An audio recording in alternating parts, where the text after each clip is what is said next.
사도행전 26장은요 바울의 간증입니다. 바울이 아그리빠가 이렇게 합니다. 바울, 도대체 너는 어떻게 예수를 만났고, 과거에 예수 만나기 전, 그리고 예수님을 어떻게 만났고, 지금 너는 어떻게 예수 만나서 변화됐는지 나한테 얘기할 기회를 줄 테니 얘기해봐라. 그쵸? 이게 간증이에요. 얘기할 기회를 줄 테니 얘기해봐라. 그러니 바울이 고맙습니다. 저에게 기회를 주셨으니 제가 이제 말씀드리겠습니다. 저는 예수님 만나기 전에 이런 사람이었고요, 예수님을 이렇게 만났고요, 그래서 이렇게 변화돼서 지금은 이런 사람입니다 라고 딱 3단계로 자기를 이야기했습니다. 성도님들 한번 보도록 할게요. 자, 간증의 기본적인 3단계 보면은 우리 다니엘 기도에도 한번 생각해 보면 딱 이 패턴이에요. 제가 예전에 한참 어떻게 방황했습니다. 예수님 안 믿었을 때는 어떻게 했습니다. 근데 어떻게 해서 예수님을 만났습니다. 그리고 지금은 어떻게 하고 있습니다. 또는 지금은 어떻게 하고 앞으로도 어떻게 할 겁니다. 요거예요. 자, 간증의 기본 3단계 패턴 첫 번째 볼까요? 1단계 나눠드린 거 보세요. 예수님을 알기 전에 또는 은혜 받기 전, 예수님을 알았지만, 예를 들어서 이거죠. 예수님을 알았지만 예를 들어서 예수님을 알았지만, 그러니까 지식으로는 알았지만, 또는 모태신앙이라든지 어렸을 때부터 예수님을 알았지만 은혜를 받지 못했습니다. 인격적으로 만나지 못했습니다. 그 삶에 대해서 이야기하는 것이에요. 그래서 나눠드린 거 보면은 예수님을 인격적으로 만나기 전, 혹은 이번에 간증하고자 하는 특정 은혜를 경험하기 전, 그러니까 이런 거죠.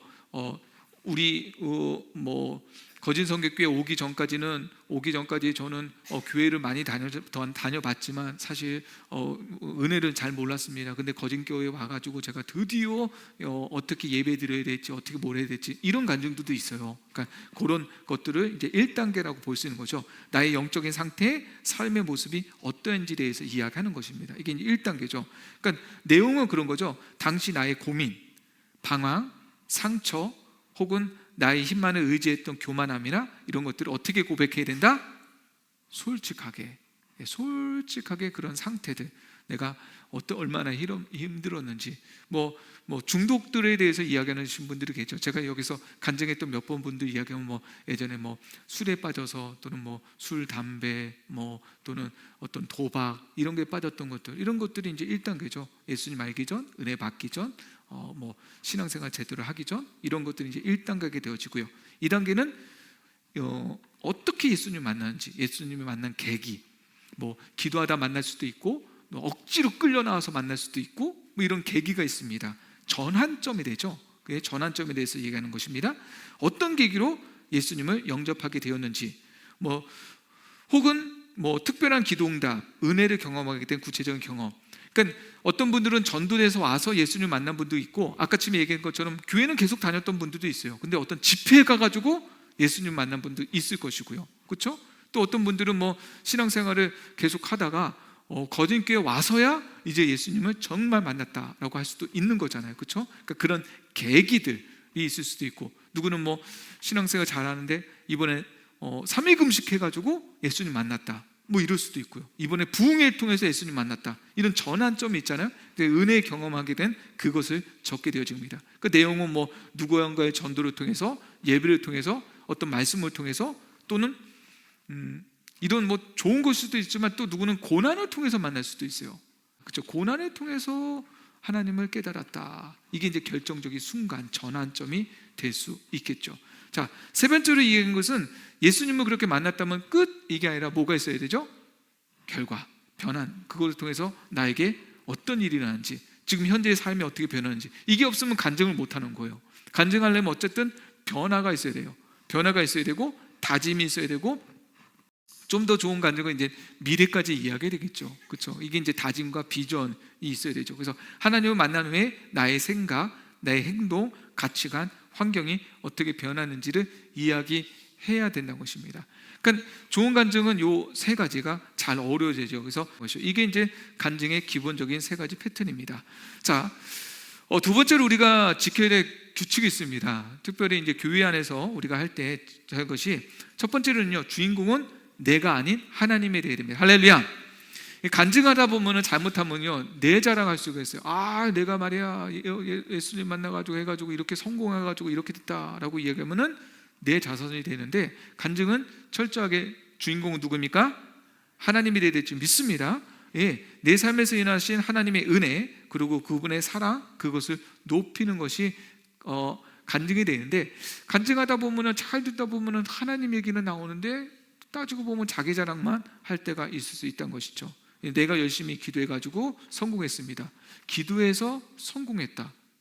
어떻게 보면 간증 같지만 사실 이건 간증이 아니에요. 예, 정확한 간증은 기도해서 성공하게 하신 하나님을 찬양합니다. 할렐루야.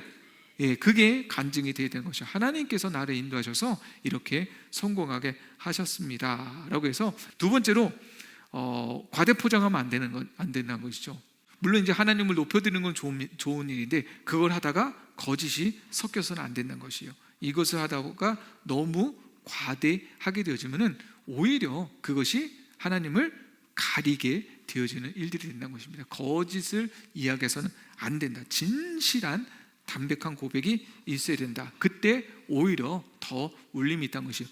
자, 세 번째 중요한 것 중에 하나가 시간 조절을 해야 된다는 것이에요. 우리가 만약에 3단계라고 한다면 이제 어느 거에 따라 다르겠죠. 만약에 구역에서 나에게 10분이 주었다면 3분, 3분, 3분 하면 되겠죠. 그렇죠?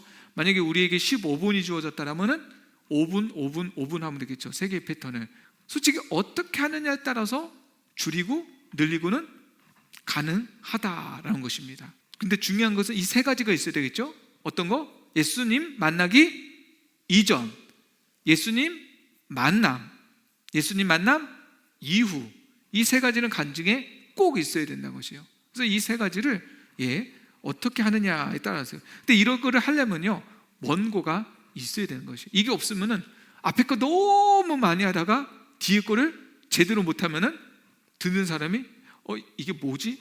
너무 감정에 치우쳐서 많은 분들이 이제 원고가 없으면은 자기 옛날 얘기 막, 옛날에 뭐 얘가 말이야 왕년엔 말이야 내가 어떻게 하다 말이야 막 하고 방황해가지고 이렇게 하는데 시계 보니까 다 되겠어요. 그러면 이제 둘 중에 하나예요. 시간이 다 돼가면은 제가 죄송한데요 더 하겠습니다, 이거 아니면은 짧게 마치겠습니다.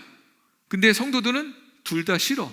아니면 그분한테 한 번 더 기회를 줘야 되겠죠. 다음 주에 그분의 2편을 듣도록 하겠습니다, 이거잖아요. 그렇죠? 그렇게 안 하려면 어떻게 해야 될까요? 시간에 맞춰서 본인이 원고 가져온 대로 해야 되겠죠.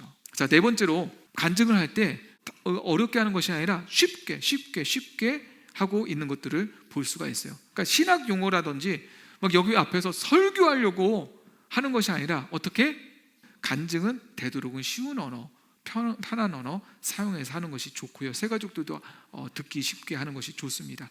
자, 다섯 번째 본다라면은, 우리가 이제 간증을 하다 보면은 내가 어려웠던 일들 또는 내가 피해 입었던 일들 이야기하다 보면 이게 엮이는 사람들이 있잖아요. 근데 엮이는 사람들의 막 이름이라든지, 그렇죠? 또 사람들 어떤 사건이라든지 이런 것들을 너무 구체적으로 이야기하다 보면은 어떤 일이 생길까요? 상처받는 일들이 생길 수 있습니다. 그렇죠? 이런 것들을 구체적으로 할 필요가 있을까요, 없을까요? 없다는 거죠. 그냥 예전에 어떤 사건이 있어서 좀 사고를 당한 적이 있었습니다. 그런데 어떤 집사님하고 서로 계약이 있었는데 그 집사님 때문에 내가 얼마나 손해를 봐가지고 내가 그랬는데 막 이러면서 너무 구체화시키면은 그 집사님 이름도 나오고 금액도 나오고, 그러면 어떻게 될까요? 서로 속상하겠죠? 그렇게 할 필요까지 있을까요, 없을까요? 없다는 거죠. 바울의 간증을 그 내용으로 본다라면 1단계, 2단계, 3단계 그렇게 딱 나눌 수 있습니다. 4절에서 11절까지가 바울이 예수님을 만나기 전에 대해서 고백하고 있어요. 자기가 어떻게 담에서까지 가면서 했는지, 어떻게 예수님을 핍박하려 했는지, 예수님 만나기 전에 제가 어떻게 앞장을 섰는지 이 4절에서 11절까지 그렇게 이야기하고요. 어떻게 담에색에서 예수님이 어찌하여 나를 박해했느냐 12절에서 18절까지 예수님이 우리 성경책 보면 빨간 글씨로 되어 있는 부분이 있잖아요. 14절에서 18절까지 나오는 거, 그게 2단계입니다. 바울이 예수님을 어떻게 만났는지, 그게 이제 바울의 간증이에요. 그리고 3단계, 그래서 19절에 보면 하늘에서 보이는 것이 보는 것을 내가 거스르지 아니하고 내가 어떻게 변화됐고 즉각적으로 순종한 다음에 제가 이제는 오히려 위협 속에서도 예수 그리스도의 고난과 부활, 그 복음만을 전하는 사람으로 내가 변화됐다라고 이야기하는 게 누구의 간증이에요?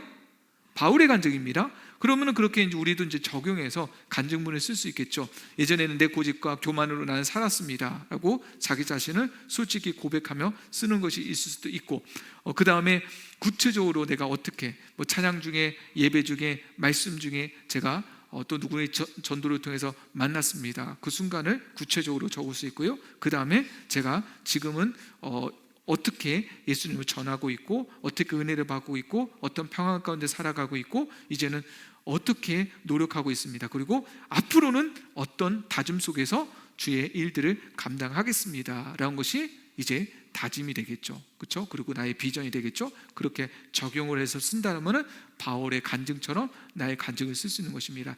제가 위에 바울의 간증을 보면은 간증이 바울이 한 번 했던 건 아니고요. 사도행전 9장 22장 26장에서 바울의 간증이 있고, 본인의 편지에서도 빌립보서, 디모데전서, 갈라디아서는 아주 짧게, 이거는 편지 안에서의 간증이기 때문에 아주 짧게 이렇게 썼던 것을 볼 수가 있습니다. 그래서 이 부분을 보면은 짧게는 어떻게 쓰는지, 길게는 어떻게 쓰는지 우리가 조금 참고해 보실 수 있을 거예요.